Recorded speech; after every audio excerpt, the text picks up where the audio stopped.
Hello అండి, కొబ్బరికాయ దీపం ఎలా వెలిగించాలో చూద్దామండి.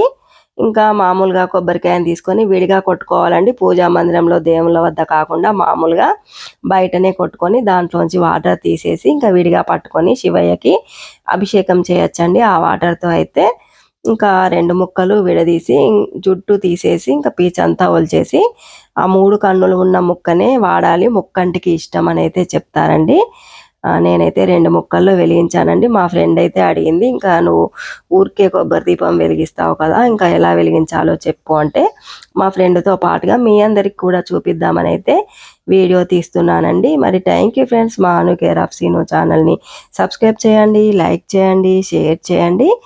ఇంకా ఇప్పుడు పీచంతా తీసేసిన తర్వాత శుభ్రమైన పొడి బట్టతో తడి లేకుండా తుడుచుకొని ఇంకా శివయ్య నామాలు కూడా పెట్టుకోవాలండి ఆ కొబ్బరి ముక్కకైతే.